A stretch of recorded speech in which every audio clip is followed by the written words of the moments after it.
அன்பார்ந்த ஜோதிட ஆர்வலர்களுக்கு என் அன்பு வணக்கங்கள்.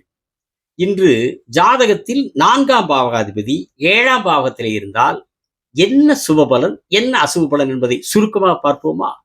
லக்னம் 1, அடுத்தது 2, அதுக்கடுத்து 3, அதுக்கடுத்து 4. அந்த 4ஆம் பாவகத்தினுடைய கிரகம் 5, 6 விட்டுருங்க, அது வரைக்கும் பார்த்துட்டு 7ஆம் பாவத்திலே இருந்தால் என்ன சுபபலன், என்ன அசுபபலன்.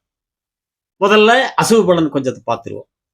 இப்போ மீன லக்னம், மீன லக்னத்துக்கு 4ஆம் அதிபதி புதன். மீனம் 1, மேசம் 2, ரிஷபம் 3, 4. அந்த மீன லக்னத்தினுடைய 4ஆம் அதிபதி புதன் மீனத்துக்கு நேர 7ல கண்ணில் இருப்பார் அல்லவா? அப்படி 7ல் இருக்கிறபோது ஆட்சி உச்சமா இருப்பார். சரிங்களா? அதே மாதிரி கன்னி லக்னத்திற்கு 4ஆம் அதிபதி குரு பகவான் நேர 7ல மீனத்தில் இருப்பார். அப்ப குரு கன்னி லக்னத்துக்கு 7ல ஆட்சி ஆகிறார். புதன் மீன லக்னத்துக்கு 7ல கன்னியில ஆட்சி உச்சமாகிறார். அப்படி 4ஆம் அதிபதியாகி 7லே குருவும் புதனும் ஆட்சி உச்சமாக இருக்கிற போது திருமண தோஷம், களத்தர தோஷம், கேந்திராதிபதி தோஷம் என்கிற கடுமையான களத்தர தோஷத்தை தருவார்கள், திருமண தோஷத்தை தருவார்கள். இதுதான் அசுப பலன். அதே மாதிரி துலாம் லக்னத்துக்கு 4ஆம் அதிபதியா மகரத்தினுடைய சனி 7ல மேசத்தில் இருப்பார். அதே மாதிரி விருச்சிக லக்னத்துக்கு பார்த்தீங்கன்னா கும்பத்தினுடைய வீட்டு அதிபதி சனி பகவான் 4ல துலா ரிஷபத்துல ரிஷபத்தில் இருப்பார். அப்ப துலாமுக்கு 4ஆம் அதிபதி சனியாய் 7ல மேசத்தில் இருக்கிறார். விருச்சிகத்துக்கும் 4ஆம் அதிபதியாகி சனி பகவான் 7ல ரிஷபத்தில் இருக்கிறார். அப்படி 7லே 4ஆம் அதிபதியாய் 7லே சனி பகவான் இருக்கிற போது திருமணத்தை தாமதப்படுத்துவார். திருமணத்தை தடுக்க மாட்டார், திருமணத்தை தராம இருக்க மாட்டார். தாமதம் மட்டும் உண்டு. திருமணத்தை கொடுப்பார், தாமதமா கொடுப்பார். அது 4ஆம் அதிபதி 7ல மட்டும் இல்லை, 7ல சனி பகவான் எங்கிருந்தாலும் சரி திருமணத்தில் தாமதம் மற்றபடி திக்பலம் ஆயிடுவார். அது நல்ல பலன். ஆனால் சனி பகவான் திருமண ஸ்தானத்தில் இருக்கிற போது திருமணத்தை தாமதப்படுத்துவார். அவ்வளவுதான். அதே நேரத்தில் ஒரு சிலருக்கு சிறு வயதிலேயே திருமணம் கூடி வரும். அதை கரெக்டா அந்த வாய்ப்பு பயன்படுத்தும். சனி பகவான் அந்த குறிப்பிட்ட திருமண பருவத்தில் அந்த வாய்ப்பை கொடுக்குறாருன்னா அப்படி இருகையே ஏந்தி அப்படியே அள்ளி வாங்கிக்கணும் அந்த பலனை. அந்த அந்த அந்த யோகத்தை, திருமண யோகத்தை கொடுக்குறப்போ 2 கை ஏந்தி குடு ஆண்டவா சனீஸ்வரான்னு இப்படி அள்ளி வாங்கி அந்த பருவத்துல திருமணத்தை பண்ணிக்கணும். அப்போ சனி பகவான் 7 இருக்கிற போது திருமண தாமதம் மட்டும். அதே மாதிரி செவ்வாய் 7 இருப்பார். சிம்ம லக்னத்துக்கு 4ஆம் அதிபதியாகி 7ல கும்பத்தில் இருப்பாரு. அதே மாதிரி மகர லக்னத்துக்கு 4ஆம் அதிபதி 7ல கடகத்தில் இருப்பார். கடகத்தில் நிச்சயமாவார், ஆனா 7ல இருப்பார். 7ல செவ்வாய்னா அதைத்தான் மிக கடுமையா பயங்கரமான தோஷம் அப்படின்னு சொல்றது. இந்த படத்துல சொல்லுவாங்க பாருங்க, அவன் கருப்பா பயங்கரமா இருக்கிறான், நீ பயங்கர கருப்பா இருக்கிற. மற்றதெல்லாம் 7ஆம் இடம் தோஷம், இது பயங்கர தோஷம்பாங்க. செவ்வாய் ஒண்ணுதான் தோஷமே கிடையாது. 7ல மிதுன மீன லக்னத்துக்கு 7ல புதனும் கன்னி லக்னத்துக்கு 7ஆம் அதிபதி குரு மீனத்தில் இருக்கிறது, அதுதான் தோஷம். அதுதான் தோஷம். சுக்கிரன் 7க்கு அதிபதி 7லயே இருக்கிறார், அதுதான் தோஷம். செவ்வாய் 7 இருக்கிற தோஷமே கிடையாது. சனி கூட தாமதப்படுத்துவார். 7ல பெருசா அதை எடுத்துக்கிறது. செவ்வாய் தோசை. அது என்ன தெரியுங்களா?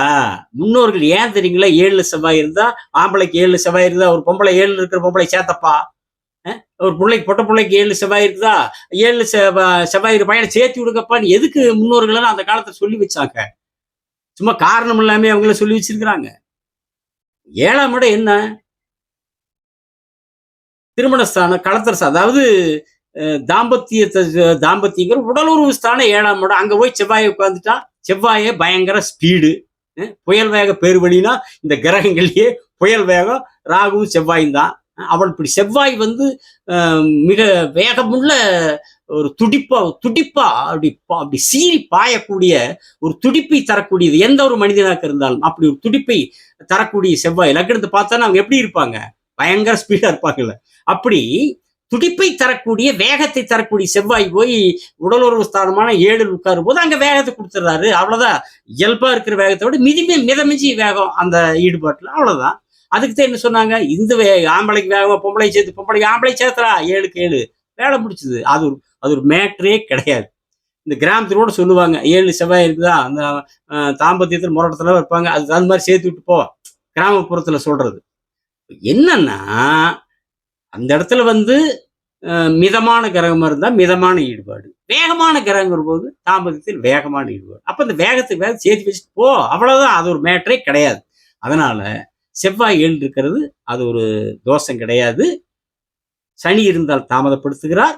ஆனால் உபய லக்னங்களுக்கு மட்டும் மீனத்துக்கு 7லே புதனும், கன்னிக்கு 7லே குருவும் மட்டும் திருமணத்தில் தோஷத்தை தருகிறார். இதுதான் அசுப பலன்.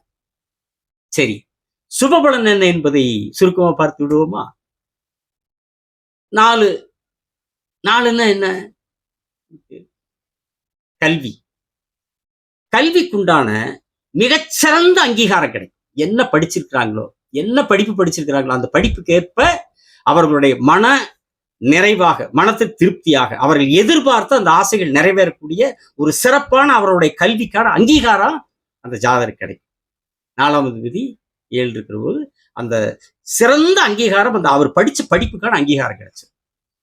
அப்புறம் 4வது 7 இருக்கிற ஆண் ஜாதகம் இருக்குது அல்லவா, அவங்க கையகல நிலம் வாங்கினாலும் பொண்டாடி பேர்ல வாங்குவாங்க. குடிசை போட்டாலும் சரி, சொந்த வீட்டுல ஒரு இத்தினூண்டு இடம் வாங்கி ஒரு சாலை குடிசை போட்டாலும், ஓலை குடிசை போட்டாலும் பொண்டாட்டி பேர்ல தான் போடுவாங்க. பெரிய உப்பரிகை கட்டினாலும், மாளிகை கட்டினாலும் சரி, 7 அடுக்கு மாளிகை கட்டினாலும் சரி, அது மனைவி பேர்ல தான் வாங்குவாங்க.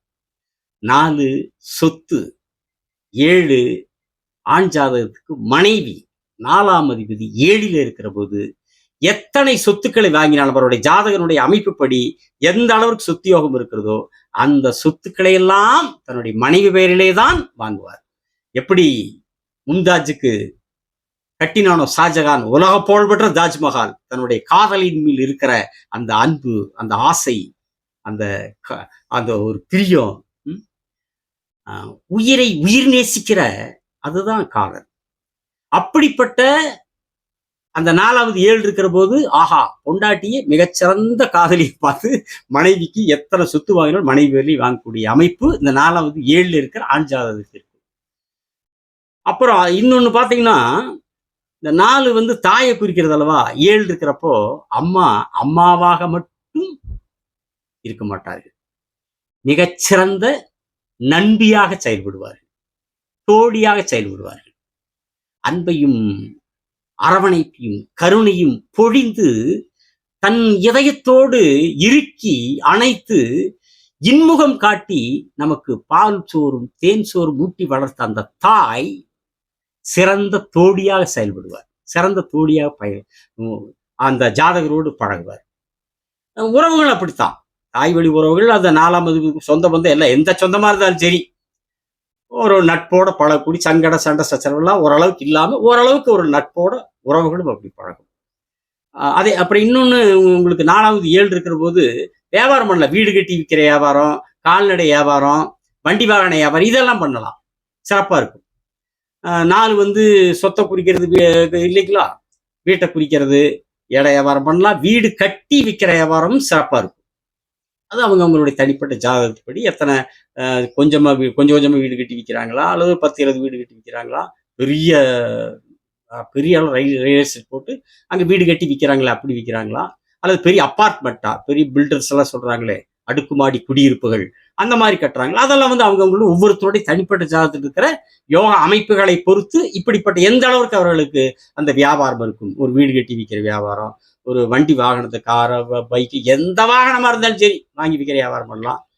கால்நடை வியாபாரம், கால்நடையிலையும் இருக்கு. எந்த அளவுக்கு அவர்கள் பெரிய அளவுக்கு செய்யறாங்களா, சிறிய அளவுக்கு, அதெல்லாம் அவங்களுடைய தனிப்பட்ட ஜாதகம்.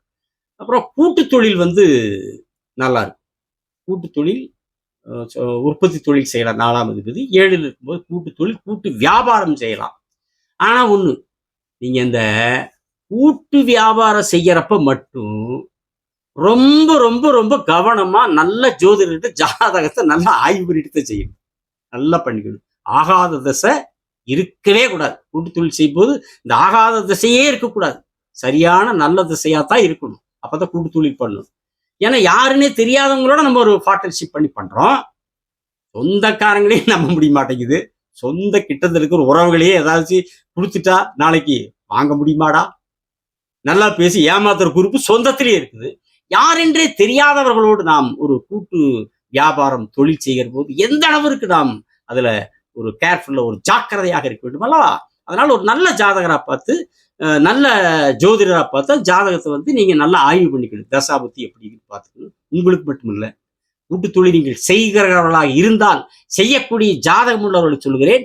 செய்யக்கூடியவர்கள் மட்டுமல்ல, யாரோட சேர்றீங்களோ அவங்க ஜாதகத்தை ஆய்வு பண்ணிடணும். அவங்களுக்கு எங்காச்சும் ஆகாத 8ஆம் இட தசை நடந்து எங்காச்சும் ஏதாச்சும் ப்ராப்ளம்னா அது உங்க தலையிலும் சேர்ந்தல் விழுகும். அதனால கூட்டுத் தொழில் செய்கிற போது கூட்டாக சேருகிறவர்களுடைய ஜாதகத்தையும் நல்ல ஜோதிடத்தில் ஆய்வு செய்யுங்கள். ஆய்வு செய்து நல்ல தசாபுத்தி இருக்கிறதா அந்த தொழிலை நீங்கள் சிறப்பாக செய்யலாம் என்று கூறி, இன்னொன்று, ஆணோ பெண்ணோ, ஆணாக இருந்தால் மனைவி தாய் வழி உறவுகளில் வரக்கூடிய வாய்ப்பு அதிகமாக இருக்கும். பெண்ணாக இருந்தாலும் கணவன் தாய் வழி உறவுகளில் வரக்கூடிய வாய்ப்பு இந்த 4ஆம் அதிபதி 7லே இருக்கிற போது அப்படிப்பட்ட ஒரு அமைப்பும், தாய் வழி உறவுகளில் வாழ்க்கை துணை அமையக்கூடிய அமைப்பும் அந்த ஜாதகருக்கு கிடைக்கும் என்று கூறி, அடுத்த காணொளியில் 4ஆம் அதிபதி 8ஆம் இடத்துல இருந்தால் என்ன பலன் என்பதை குறித்து உங்களோடு பேசுகிறேன். சப்ஸ்கிரைப் செய்தவர்களுக்கு நன்றி, செய்யாதவர்கள் செய்யுங்கள் என்று அன்புடன் கேட்டு விடைபெறுகிறேன். வணக்கம், நன்றி.